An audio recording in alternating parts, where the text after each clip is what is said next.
Comme on l'a vu dans la vidéo précédente, Ryoma et la famille ducale se sont rapidement rapprochés et on les voit ensemble en train de prendre le petit déjeuner. La jeune fille Ilia lui demande une faveur, celle de lui enseigner la magie comme promis, ce qu'il accepte volontiers et Camille propose de les aider. Il emmène les enfants dans un endroit éloigné où ils peuvent jouer librement. Et on apprend que la fille est douée pour utiliser la magie élémentaire du feu et de la glace, qui se révèlent être les plus difficiles à manipuler. Ensuite, Ryoma lui apprend à créer des bulles en utilisant la magie de l'eau bulleuse. Il y a réussi à en créer quelques-unes, mais elles ont tendance de disparaître rapidement. Alors le garçon lui demande d'imaginer une sensation collante pour créer une version plus durable. Alors elle ferme les yeux et imagine des slimes collants et elle réussit à faire des bambules. Il lui apprend ensuite à créer des différentes formes et lancer des sorts d'eau pour rendre les formes encore plus réalistes. Il la laisse ensuite s'entraîner avec sa mère et part avec Camille pour pratiquer des techniques offensives. Il commence par enseigner à Ryoma comment utiliser des flèches de feu et comme prévu, notre garçon est capable de lancer des sorts de feu facilement. Il passe donc à d'autres sorts et d'autres éléments comme l'eau et la glace. Et pour finir l'entraînement, il montre sa capacité à utiliser la magie de la téléportation, ce qui permet à Monsieur Seba, le majordome de la famille, de lui enseigner la magie d'enveloppement, qui lui permet de se téléporter à des plus longues distances. Puis il lui révèle le secret de la création des grands entrepôts dimensionnels contenant de l'oxygène, afin de transporter des marchandises et même des créatures vivantes comme des chevaux et des chiens.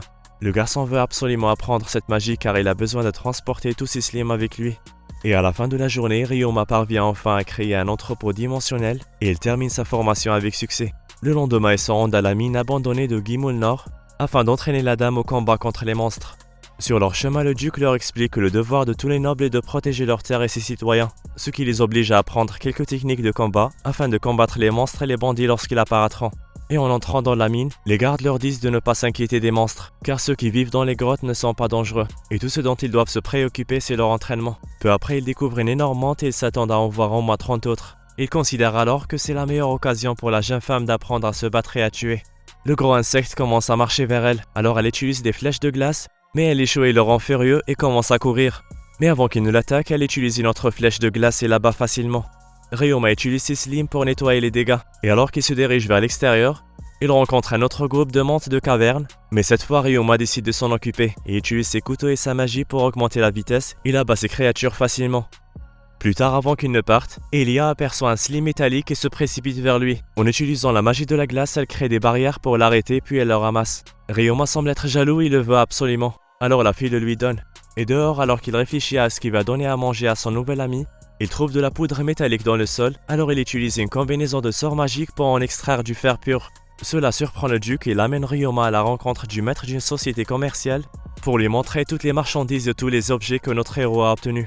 L'homme semble impressionné par la qualité et accepte immédiatement de prendre la responsabilité de vendre tous les produits, et le duc rassure que le traître est un homme de confiance et qu'il n'a pas à s'inquiéter. Le lendemain, le maître de la guilde des aventuriers réunit tous les aventuriers pour les envoyer en mission de chasse aux monstres dans les puits de mines abandonnés. Plus tard, on voit Ryoma parler à Ilia de slim métallique et sa résistance aux attaques physiques. Puis il commence une série d'expériences avant que Ryoma ne commence son voyage avec les autres aventuriers. Les aventuriers ont atteint les mines et élaborent un plan avant de commencer l'exploration. Le maître de la guilde explique l'existence de 3 types de monstres qui ne sont pas considérés comme dangereux. Les aventuriers entrent dans la mine et parlent à Ryoma de ses slimes et ses capacités magiques. Ils décident donc de le laisser s'occuper des monstres volants en utilisant son pouvoir. Pendant ce temps, Maya s'occupe des rats et les autres aventuriers se chargent de soigner les blessures. Peu après, il rencontre une horde de menthes qui l'élimine facilement. Cependant, il commence à sentir quelque chose d'étrange et Ryoma reconnaît l'odeur comme étant celle des chauves-souris volantes. Il commence immédiatement à réfléchir à un plan et dit qu'il va utiliser une astuce appelée bombe sonore pour vaincre toutes les chauves-souris en même temps. Il crée donc une barrière insonorisée pour protéger ses amis puis déclenche une immense vague sonore qui éradique tous les monstres, ce qui donne un résultat triomphal. Après cela, il sort et trouve le maître de la guilde qui annonce qu'un des groupes a rencontré un village de 500 gobelins au fond des mines et qu'ils ont l'intention de les éliminer le plus vite possible avant qu'ils ne deviennent plus nombreux. Le plan qu'il élabore prévoit que les aventuriers encerclent le village des gobelins pour les empêcher de s'enfuir, puis il leur tend un piège pour les capturer. L'opération commence et 2 aventuriers commencent par attirer leur cible dans un grand trou rempli de slim acide pour les faire fondre rapidement. Cependant, ils sont surpris d'apprendre l'existence de plus de 2000 gobelins. Les slims n'arrivent pas à fondre ces créatures assez rapidement, les aventuriers commencent donc à engager le combat et ils sont rapidement à court de flèches. Alors Ryoma convoque le reste de ses slims et recouvre ses amis d'une barrière insonorisée pour utiliser sa bombe sonore. et faire perdre conscience aux gobelins, puis il ordonne à ses Slim de lancer une attaque. Peu après, les aventuriers commencent à faire la fête, mais étonnamment le commandant des gobelins arrive furieux, accompagné d'une bande de hobgoblins, mais Ryoma et ses Slim les attaquent et terminent la bataille avant même qu'elle ne commence. À la fin de la bataille, tous les aventuriers sont couverts de crasse de gobelins, alors Ryoma appelle ses Slim nettoyeurs et ils sont tous nettoyés. Sur le chemin du retour, notre héros semble avoir une bonne discussion avec les autres et il aime quand on lui dit à quel point les Slim peuvent être géniaux et qu'il se sent chanceux d'avoir rencontré la famille du Cal qui lui a permis à vivre une expérience aussi incroyable. Lorsqu'il arrive à la maison, il les informe qu'il a pris la décision de se séparer d'eux afin de créer sa propre carrière. Il exprime sa gratitude pour leur soutien et leur assistance, reconnaissant qu'ils l'ont beaucoup aidé. Mais il pense maintenant qu'il est temps de se débrouiller seul et d'assumer la responsabilité de son avenir. Elia et sa mère semblent vraiment tristes d'entendre cela et essayent de le convaincre. Mais le duc révèle qu'ils en ont déjà discuté et qu'il savait qu'un jour il aimerait vivre seul. Il l'encourage donc, mais la femme du duc pose certaines conditions, à savoir leur rendre visite une fois tous les 2 mois et les tenir toujours au courant de sa situation.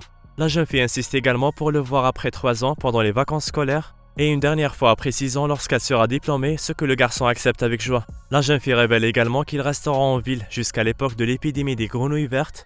La grenouille verte est un monstre dont la peau est utilisée comme armure et dont les organes peuvent être utilisés pour fabriquer des médicaments. Et chaque année, il y a une épidémie massive des grenouilles grises dans un lac voisin. Mais elle cible les oiseaux limousins qui arrivent en même temps, parce qu'elle veut les dompter pour leur joli plumage et leur sang merveilleux. Ensuite, on revient au sujet principal, à savoir la vie en solitaire de Ryoma, qui dit qu'il va s'efforcer de nouer des relations avec les gens et de travailler ses talents de magicien, et qu'il envisage d'ouvrir un service de blanchisserie. Cependant, le duc lui demande un service supplémentaire, gérer les mines abandonnées et s'assurer de ne pas tuer les monstres qui s'y trouvent. Plus tard, le maître de la société commerciale conseille à notre héros de s'inscrire à la guilde des marchands en disant que le service de blanchisserie rapportera énormément, car chaque fois que les aventuriers ont de la crasse de gobelins sur leur équipement, ils sont obligés de le jeter, mais les Slim aideront à nettoyer l'équipement et cela permettra à tout le monde d'économiser de l'argent. À la guilde, notre héros se présente au maître Glycella et lui explique l'idée du service qu'il veut offrir et elle semble très excitée de commencer à appliquer l'idée. Elle lui donne alors les papiers à signer et une carte pour lui montrer le chemin vers l'endroit où il construira sa boutique, en précisant que l'emplacement est excellent malgré le mauvais état de la boutique elle-même. En arrivant sur place, ils sont surpris de voir la situation catastrophique de l'endroit et le traiteur explique qu'une grosse explosion a eu lieu et a causé tout ce chaos, mais que l'endroit est comme mentionné précédemment dans une zone très centrale proche de la guilde des aventuriers, ce qui aidera l'entreprise à se développer. Le garçon commence immédiatement à travailler sur l'endroit en demandant à ses Slim de nettoyer la zone et élabore un plan pour construire le prochain magasin. Une fois la construction terminée, il demande l'aide des aventuriers pour peindre les murs et leur donner un aspect propre afin d'attirer plus de clients. Et ils sont tous très optimistes quant à ce travail et lui souhaitent bonne chance. Et avec l'aide de Ilia, il plante du gazon et des fleurs dans la zone autour pour l'embellir. En rentrant chez lui, Ryoma informe la jeune femme qu'il veut préparer une présentation le jour précédant l'ouverture officielle, quelque chose comme une petite fête pour permettre à la famille du Cal et ses amis d'y jeter un coup d'œil. Ils sont ensuite à l'église pour voir les 3 anges, mais seul l'un d'entre eux est disponible car les 2 autres profitent de leur séjour dans le monde des humains.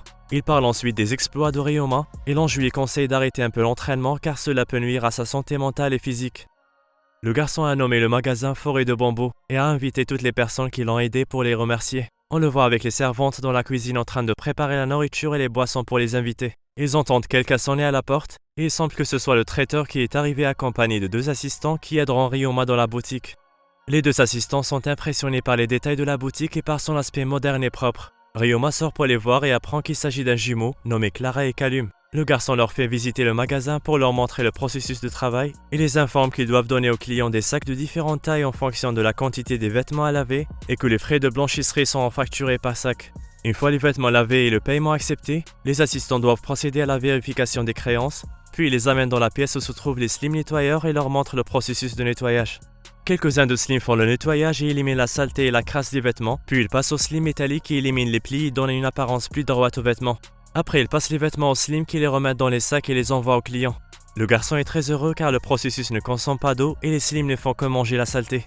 Les invités commencent à arriver et le garçon demande aux assistants de l'aider à servir la nourriture, mais il remarque qu'ils sont très sérieux et craint qu'ils n'acceptent pas le travail. Les jumeaux sont surpris de voir à quel point les gens et les nobles lui font confiance. À la fin de la fête, ils expriment leur joie de faire partie de son entreprise et révèlent qu'au début, ils étaient inquiets et pensaient qu'un garçon de son âge ne pouvait pas diriger un magasin aussi grand, mais qu'ils ont maintenant changé d'avis et qu'ils veulent en faire partie.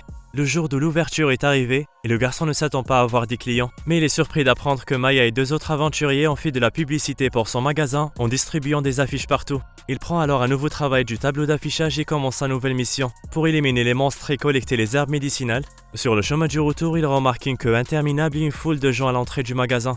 À la fin de la journée, il informe ses 2 assistants qu'il va bientôt embaucher d'autres personnes. Il va donc voir la maîtresse de la guilde des marchands et lui demande de lui trouver d'autres employés, et elle accepte avec joie de l'aider. La vie de Ryoma a complètement changé après son arrivée dans ce monde mystérieux, mais qui sait ce qui l'attend?